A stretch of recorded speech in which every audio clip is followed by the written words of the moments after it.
శ్రీమద్ భాగవతంలోని 299వ పద్యం. బంధుడు వచ్చెనటంచును గాంధారీ విభుడు మొదలుగా నందరు సంబంధములు నిలిపి ప్రీతిం బంధురగతి చేసిరపుడు మన్నలననగా.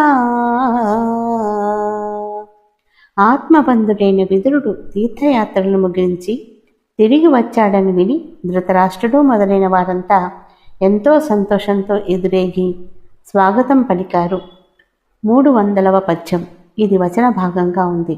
ధర్మరాజు ధర్మవిదురుడైన విదురునికి స్నానం, భోజనం మొదలైన సకల సత్కారాలు చేయించి భోజనానంతరం సుఖాసీనుడై ఉన్న ఆయన్ని సమీపించి ఇలా అడిగాడు. శ్రీమద్ భాగవతంలోని 301వ పద్యం.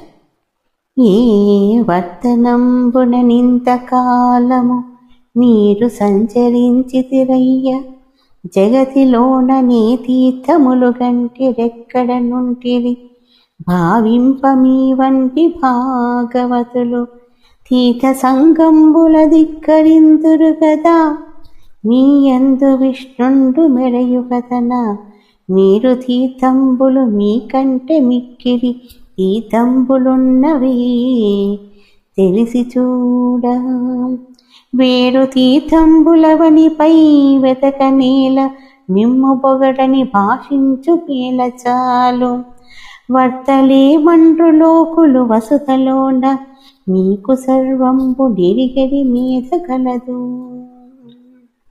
అయ్యా, ఇంతకాలము మీరు ఏ ప్రదేశాల్లో సందర్శించారు, ఎలా సంచరించారు, ఏ పుణ్యతీర్థాలు సేవించారు, ఏ ప్రాంతాలలో నివసించారు, మీ వంటి పరమ భాగవతోత్తములు తీర్థాలను లెక్క చేయరు కదా.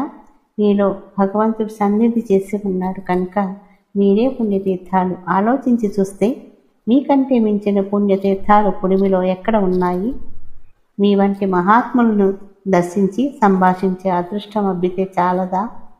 వేరే తీర్థాల కోసం వెతకవలసిన పనే ఉన్నది. మీరు సర్వజ్ఞులు, వివేకవంతులు ఉన్న చోటనే ఉండి లోకాలలో ఉన్న విశేషాలన్నీ తెలుసుకోగలుగరు. శ్రీమద్ భాగవతంలోని 302వ పద్యం. తండ్రి చచ్చిన మీద మా పెద తండ్రి బిడ్డలు తొల్లి పెక్కండ్రు, సర్ప విషాగ్ని బాధల గాసి పెట్టగమమ్ము నిల్లాండనంతము పొందకుండగా, లాలనంబున మీరు మా తండ్రి భంగి సముద్ధరింతురు, తద్విదంబు దలంతురే. మా తండ్రి గారు చనిపోయిన అనంతరం మా పెద్ద తండ్రి కుమారులు మమ్మల్ని ఎన్నో బాధలు పెట్టారు.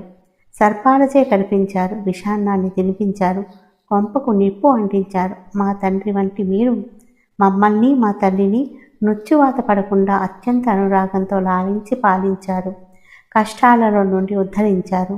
ఆ విషయాలన్నీ ఎన్నడైనా తలుచుకుంటారా?